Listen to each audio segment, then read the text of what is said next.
caught up with Professor Samuel Bonsu, Rector of Ghana's Institute of Management and Public Administration. I started by asking him why we should be worried about the latest infractions in the Auditor General's report.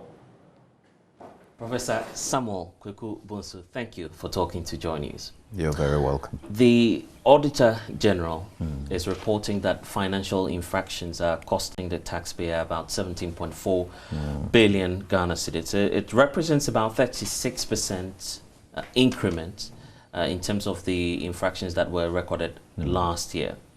That's beginning to raise a number of concerns among the general, populace. And there are others who feel that, well, this is the public sector. The notion is the reason why you set them up. It's not necessarily that they should make profits. So, first of all, why should we really be worried when all of these institutions, most of them, are not performing efficiently? Well, I believe that the state enterprises are set up for a reason, one of which is for efficiency.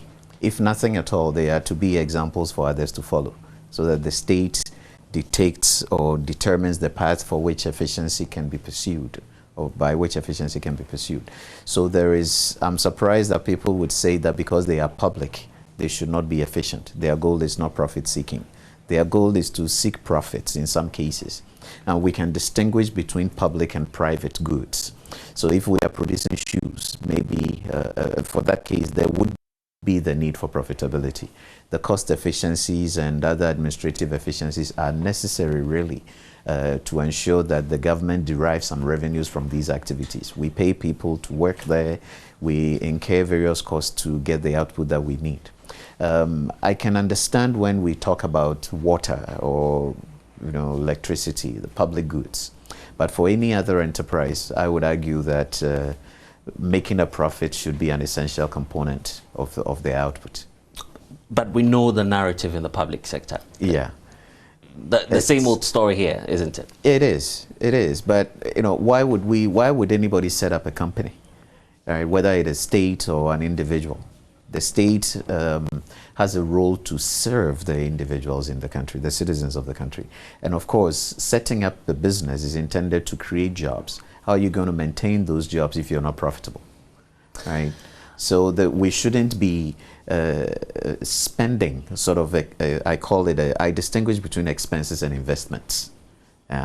If the state is putting money into a business, it is an investment. Those investments are expected to yield returns. And those can be measured by way of profitability, among other things. So I subscribe to the idea that the state enterprises, apart from those that are focused on public goods, should necessarily be profitable.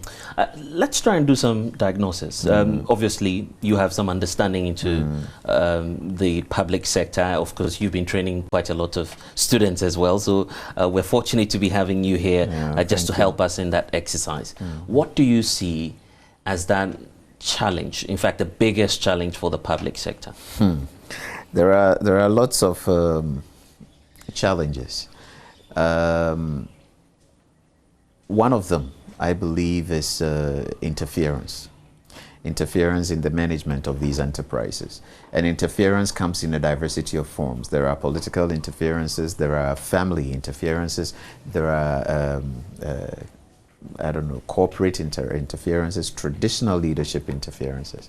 Now, if there is for instance, there is a plan for efficiency at a certain level, and it is interrupted by politics, by chieftaincy, by corporate, sometimes I may think of it even as greed, so that the state falls for the benefit of the private sector. Sometimes it can be a conscious attempt to do that. Obviously, we're not going to be efficient. There is also this idea of it's for the state, who cares? Nobody owns the state. Right. And she would say, you'll be up. All right, so and I guess it's even the refrain you get when you're even trying to assess some service in the public sector.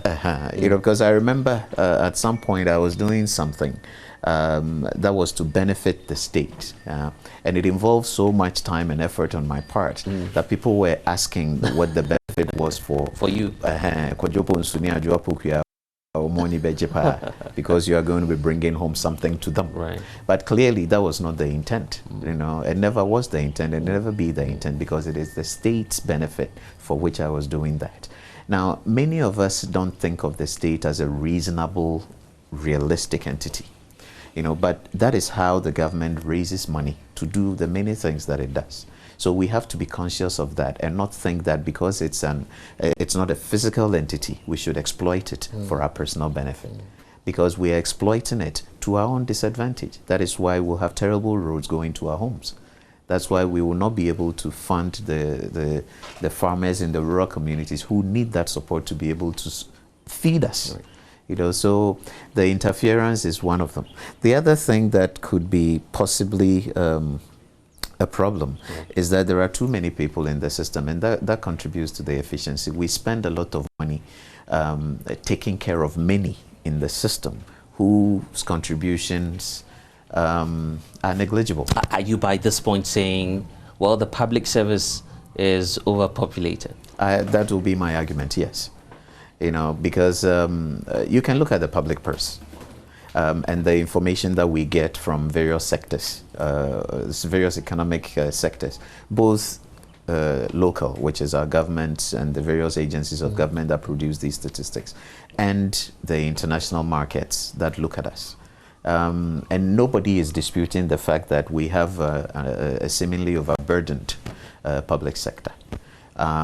You know, so efficiencies are, if we are to measure them by performance, you'd have people who are not doing anything really, but are still in the system. But tackling that challenge has been a headache for successive governments. Yes. I recall during the austerity measures under the NDC, were doing staff rationalization. That policy measure for some did not even fix the problem, and we're still where we are today. The public sector still being a big drain on the national budget. So do you have any solutions on that? I wish I did. It's a policy issue.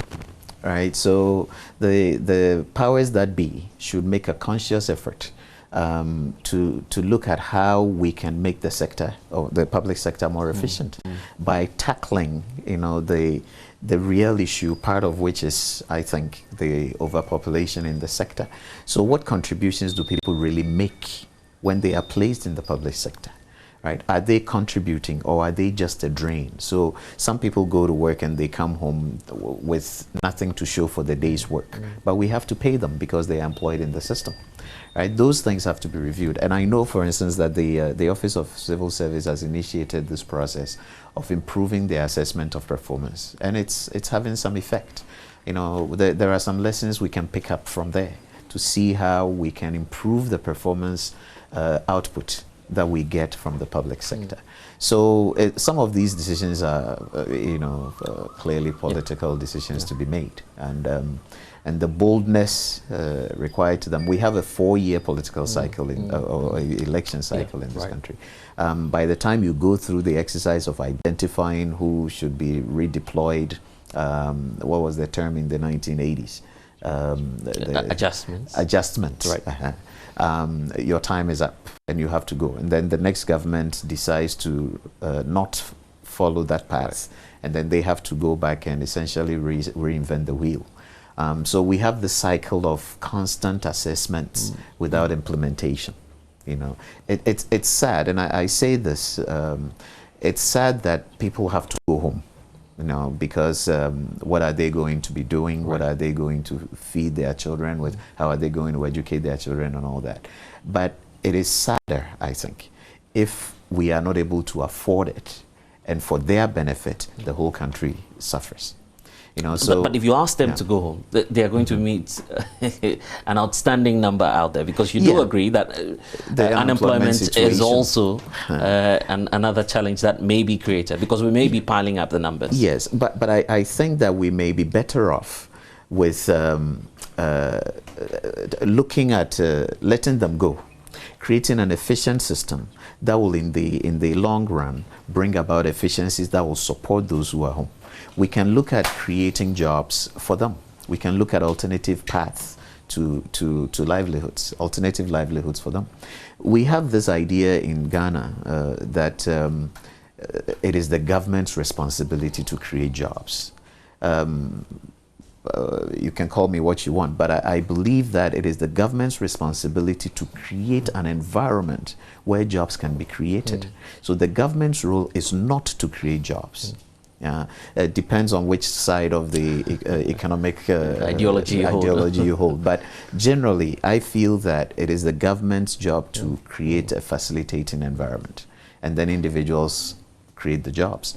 We look at all the economies that are doing well around the world, even the Scandinavian economies. The government does not create jobs. The government empowers individuals and various entities to create jobs. Some say for a developing nation such as Ghana, one of the ways of tackling unemployment would be, well, recruiting your own into the public sector. To do what?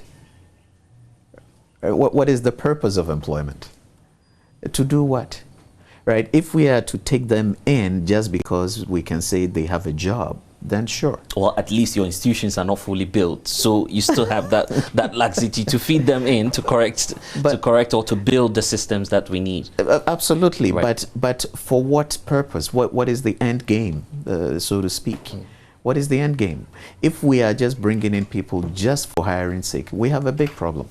They should be making some contributions to the Ghanaian economy and the Ghanaian people as a whole. So if we are going to be bringing in people just because they need a job, we are making a big mistake. Some say that given our economic situation, we should be doing that fast. I mean, the rationalization of the public sector. Yeah. How soon or how imminent should policymakers adopt that posture of just going into the public sector and cleaning up the roads? Yesterday, because we again, there are opportunities. There have long been opportunities since Kwame Nkrumah's time, for us to open up the economy to the extent where individuals can promote economic growth. Again, I believe strongly in this idea that government supports development. The government does not develop by itself. So we can empower people. We can look at young people and create opportunities for them to enter into businesses or create their own businesses. The other day, I think I heard Joe White, the first deputy speaker, talk about the fact that the government doesn't create jobs. And I totally agree with him on that front.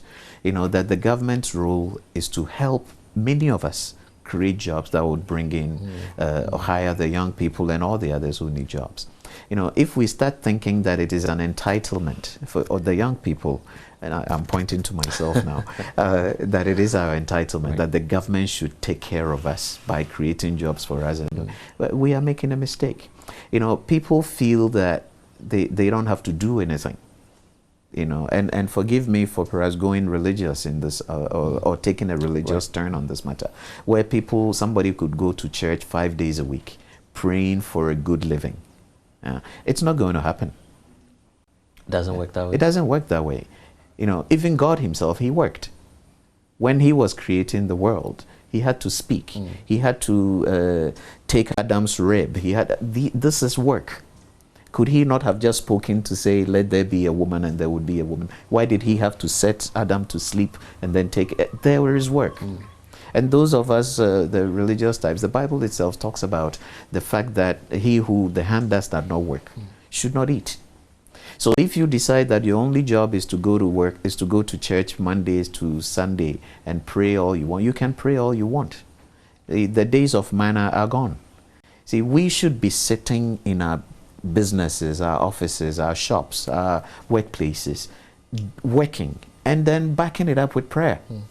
Rather than thinking that if you go to work some manners, by some means, you know, you're going to get whatever you need. No, it doesn't work that way. You see, so when we blame government, we blame other people, we blame everybody but ourselves, expecting, you know, I've seen things on radio, on television, where a pastor would tell people that they're going to receive money on their phones. Right. You know, so your mobile money thing is going to be stashed with some cash. Where from? right? And we have to produce to be able to distribute. If we are hiring people who are not producing anything, what are we going to distribute for the rest of us? I want to pick up on what you indicated earlier, the issue about creating the enabling environment. Yes. Some say, well, the opportunities are not there, and that's why you find the youth being despondent. So it's not far-fetched if people go on the usual blame game, blame government for not creating the employment. After all, the political class also promised these people jobs. Well, I don't want to get political. Well, I've said I didn't want to get religious, and I don't want to get political either. But I believe that there are, going back to the sense of entitlement related to that, the government doesn't owe anybody a job. In fact, really, nobody owes anybody a job. Really? Oh, no, I don't think so. But they promise the jobs. I don't owe any. That's a political thing. Right. Yeah, I don't owe anybody a job. The government doesn't owe anybody a job. It is up to us as individuals looking for jobs to find them or create them. Right? And again, we can look at economic history around the world. Prof, the statements you're making, quite a lot of people out there may not really get the message. Stand by it. Because you take a look at the manifesto of the political parties. That's the biggest selling factor for them. Well, they go all out and say, we'll give you the jobs when we come into power. I agree, but that's what I'm saying. And this is not just unique to one political party. All of them do this. Yeah, but that's what I'm saying. That's a political decision. I'm not a would you ask the political class politician to tone down on how they raise the hopes of the youth? That's politics. Right. Yeah. So they can decide how they want to do that. Yeah. But I am not a politician. I'm speaking from a very pragmatic perspective. I'm not going to promise anybody a job. Right. Because I don't think it is anybody's role to promise anybody a job. It is not my role. It is not the government's role to create these jobs. It is the individual. There is a certain kind of individual zeal, it's innate. I think it's innate. Right. Yeah, but we have not allowed that to manifest itself in our environment. We sent, this was in 2014, 2015, we sent some students to France on an exchange program. Right. They came back and we were having a conversation, and one of them told me that if he learned nothing, there was the fact that nobody owed him a job. In his first class, he is telling me this. Frank, if you're out there, you know, he is telling me this. Yeah, and he says that the first day of class, they were introducing themselves, and the lecturer was asking what they intended to do when they graduated. Yeah. And over 90% of the people in the class were thinking about jobs they were going to start when they left school. He was shocked coming from Ghana and hearing that nobody there was dependent on the government for a job. How did that happen? I mean, we talk of the government in Scandinavia in particular taking care of their citizens. But how many jobs do the government have, or how many businesses do these governments run? How many of them have said we are creating jobs, so you come directly to us for the job that we are creating for you? Right? We have to make the effort. All these entrepreneurs around the world, how did they come to be? If they depended on the government, would they be there? No. You know, so we need to take action. We as individuals have to take the necessary action. The government supports, whichever government it is, supports that process. But I don't think it is the government's role to say, here is a job, come take it. So let's talk about those who are still in the system. And I see that Prof, you read quite a lot. So this is the Daily Graphic, Tuesday. Yes. And the president is saying things must change. Yes. Right? This is what the president is saying. Yes. And this is a direct message to the state-owned enterprises. Right. That brings me to my question. There's the view that the public sector is broken beyond repair. And so, I mean, you can talk all you want, you can act all you want. It's broken. Yes, I'm an optimist. So without repair, I won't go there. It is broken, I agree. Without repair, I would not, because I like to see a little bit of light in every dark environment, that we can see beyond the darkness. So there is hope. There is a little bit of hope. But we need to have a certain commitment, you know, to ensuring that. Now, these businesses were set up for a purpose. Right. Now, and here is the thing. Government creates a job, an entity. Right. to operate as a private entity to create jobs and raise money for the government as a source of our revenue. Yeah, one source of revenue for us. I don't see anything wrong with that, and which is why they have to be efficient, right? And you could read the disappointment in the president's face when he was talking to them, and then of course after that the public thing, they had to leave, and then I'm imagining what happened behind closed doors. Right, it could be a very frank and difficult conversation. I can see leaders around the country doing similar things. Right, it is broken, but there is hope. We can look at fixing it. If some of the problems that we are talking about, there is a certain lack of innovation in our public sector. I'll give you a typical Gimper example. Right. We have embarked on a digitization agenda. Right. And so we are going paperless. Now, somebody had to go into one of our offices to register. And it was a manual registration, so they had to take their names before translating them or transferring them into the system. Somebody receiving such a request, the person standing in front of the lady asking, she said there was no paper, so she couldn't write it. Now, this is, for me, this is woefully unacceptable. Now, further investigation suggested, and I went asking that, what do you do with the list when it's written? And they said, well, they write all the names, and then somebody then sits to type it into an Excel sheet, which is then a certain level of processes that they employ. My question is, what is wrong with typing the name directly into that Excel sheet? But for some reason, the person didn't see that they could find a way to not have to use the paper, because they have been told not to use paper. That was, for them, that was an end in itself. I would be asking myself in that situation, I'll be asking myself, how do I take the student's name without the paper? And it is a very simple thing. You take the paper, you go to the next stage, and it's there.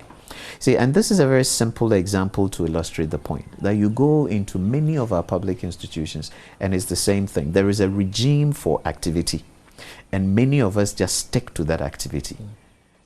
We don't seek variation. And I'm glad that you're touching on the need for innovation, and you're connecting that to GIMPA. But I want to pick on GIMPA, of course, because back in the 60s, 1960s, obviously, when the institution was being set up, the forebears had in mind the need to train public servants in a manner that will make the institutions run efficiently. So do you concede that, yes, you need to take a part of the blame if today we're talking about rots in the public sector? Yes and no.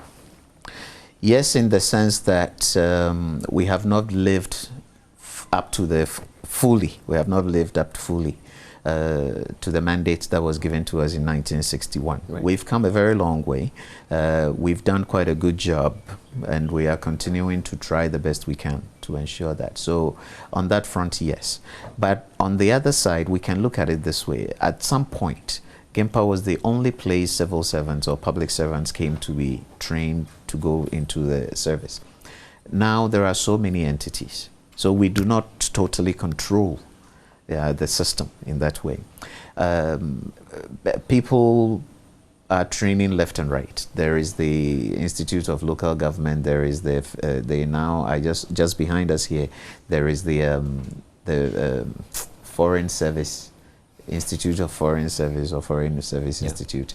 And no, there is a school that has been set up to train people going into the foreign service. It's not affiliated to any university, as far as I know. So there are several other institutes. The civil service itself has its own training institute, and there are many others. So it's a shared responsibility. Now, the other part of it also on the no side is that we can teach ethics all we want. There is something in the individual that drives it. Part of it is our environment. You have to see what people are doing. You have to know what people are doing. And we learn by observation more than we do about reading. So if the people around us, which is a general sense of our culture, our work environments, if the people around us are misbehaving in a way, we might accept that as the norm and behave that way too. So when you isolate a group of people to behave in a certain way, they are likely to come out behaving that way. Relative to, you have this free environment, everybody does whatever he or she wants to do, and we are showing them all the bad things, so to speak. So it's not entirely the problem of training? No. But I just want to stay on the Gimpa story a bit. In 61, yes, looking back then and now, obviously you may not have been there in charge of affairs. I wasn't. In 61. I wasn't even born. So there's the question about what's changed about Gimpa now. A lot has changed. When we were set up, our first mandate was to train get people ready to support the nation, serve in the public service, because we had just recently gained independence from the British. They were dominant in the service and they were slowly leaving, and we needed replacement. So our job was to train people to fill in those shoes that were going to be vacant. As times have changed and the time has gone on, we have gone through 2 or 3 other mandates, and our latest mandate, spearheaded by Professor Stephen Adai in 2004, is an act that made us financially autonomous. Right. So we do not receive any funding from the government. Now, as part of that framework, what happened was that we became a university with more than just the public sector focus. So we have maintained the School of Public Service and Governance that provides training for the civil service. But we've also had to set up the business school, for instance, that helps us to raise a lot of money. There is the Faculty of Law, where we train lawyers, that also supports us. So we have 2 or 3 other schools that we work with. So it's no longer just focused on public sector. The criticism has been, and I'm sure that you are quite conversant with that, the fact that you're shifting from the essence for which you have been instituted. Yeah. The feeling is Gimpa is more or less becoming a community for the elite. You've heard that now. And more. I've heard that and more. So how do you react to that? I would say no, because it is not for the elite. We encourage anybody who is willing and able to come to us to join us. Now, we have embarked on a number of programs that is going to support those who are, to use your word, non-elite. We charge fees, yes, because that's the only way we survive, the fact that we don't receive subvention from the government and all that. So we have to charge fees. But if anyone would like to do the basic research, compare our fees to what is charged in the schools, the universities that are funded by the government, and you see that there is virtually no difference, or in some cases we are cheaper than they are. You're cheaper. We are cheaper than they are. So the fee-paying students at the various other universities, and you can compare our prices. The feeling is yours is relatively higher than the other public. That's the feeling. Universities. Facts are stubborn things. We can look at them. All right. I don't want to mention names, but you can look at what we charge for our MBA program and look at how much others charge for the MBA programs.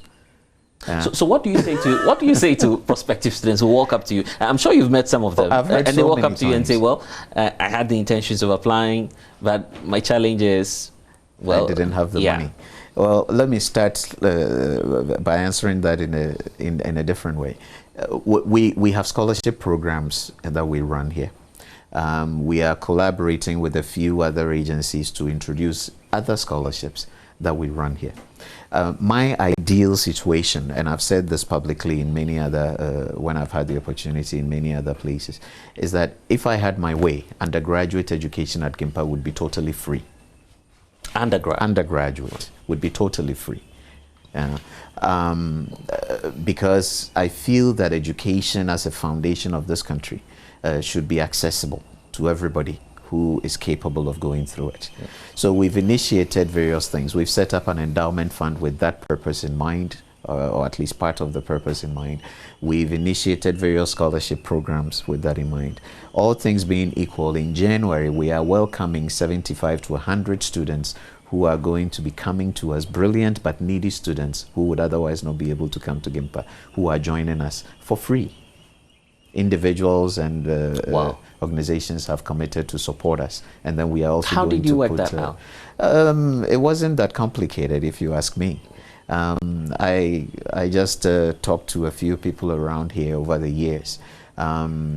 We looked at, there are students who have had to, or who were at the brink of leaving school at some point, and except by some, how do I put it? Yeah, we were able to support them in some way, and they stayed, and many of them have gone on to do very well in life, and that one moment of support is what changed their lives.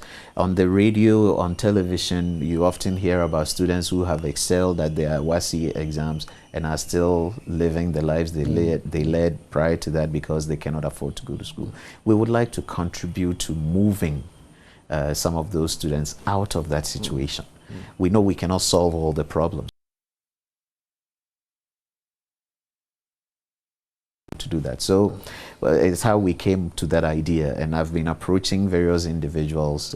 Thank you to all those who have agreed and contributed to our endowment fund and to supporting flagship program students who will be joining us in January.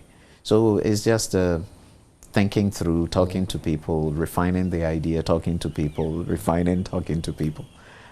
So we're going to be having some wonderful students with us. And ideally, you know, over the next 5-6 years, we would have enough support that all the students can come in for free. Prof, let's wrap up by starting off, or I mean, by ending on the notes on which we started, the Auditor General's report. Yes. It's been cross-cutting. Yeah. It's not just restricted to the conventional state institutions that we normally focus on in terms of efficiency. There's also this time around the focus on the academia.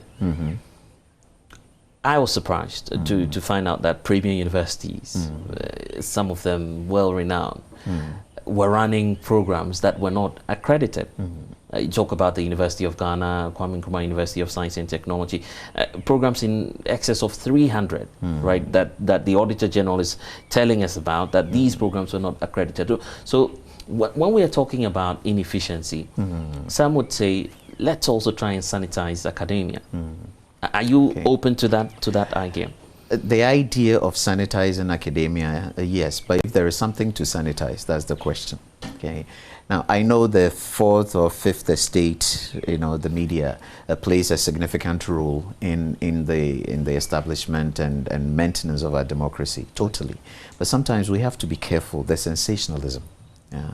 For instance, let me take a medical program. I'll get directly to your point, but let me take the medical program at KNUST.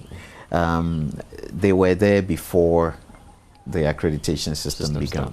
They've produced some very good doctors. Are we saying that all those programs, because they were not accredited then, you know, we should withdraw all those doctors because the program was not accredited? I would argue not. All right. So we have to, I don't know how many in the media have actually gone to KNUST or to any of the other universities to investigate what the real issue is. Sometimes the auditor's report is a bit, what is the word? It facilitates sensationalism to a certain degree, and we have to be cautious of that in playing your role, which I don't dispute at all. We have to be careful how we do it. Apart from the international reputational risk that the story that has been doing the rounds in the media has to present, it also indicates a certain level of inefficiencies where there are none. There is a process for accreditation. So our programs, for instance, accreditation is 3 to 5 years depending on the program. So you get accreditation. If I apply for accreditation today, the program is running. It hasn't ended. The accreditation hasn't run out. And it takes me 2 years to get that accreditation process completed. In the interim, am I supposed to stop all those programs and wait until the 3rd or 4th year when I get that accreditation? Maybe not. See, there are issues in the system that we have to fix. And certainly they have to be fixed. Is that really a challenge with the accreditation system? I mean, your view? It's partly. Right. Yeah. So you cannot in as you to a jinamoafono utu akrafono na utu a jinamoansofo. Right. There are issues with both sides of the but the way it is handled is what I'm talking about. So what would you want to see change in the accreditation regime that we have now? Well, talking about efficiencies. Now, I had issues, and that was before the merger, GTech was formed. I had issues with accreditation. And since 2018, I have refused, and I say this publicly. This is the first time I'm saying this publicly. I have refused to be part of that process because of certain inefficiencies that I saw. If our role is to ensure that we get the best quality of education for our students, and some of us are playing that role, we should not be undermined in any way by the system that at least what I knew to be in place in 2018. So we go in there, the process works in a way that a panel of experts are selected, they go to a place, do an assessment, and then bring a report back. The report is supposed to guide the accreditation board in making a determination as to whether to renew or issue a license or accreditation or whatever it is that they're supposed to do. And on more than one occasion, when the committee that we had gone into to do the assessment made a recommendation against a particular program, the program was accredited to be run the way it was to be run, or they had proposed to run it, when all the members of the panel felt that it wasn't right, it wasn't ready, that there was the need for some adjustments to be made before the program was ready. Right? So this is just one aspect of it. But when it comes to going back to the issue of Auditor General reporting and all that, the fact that the paper is not ready doesn't mean that the program is bad.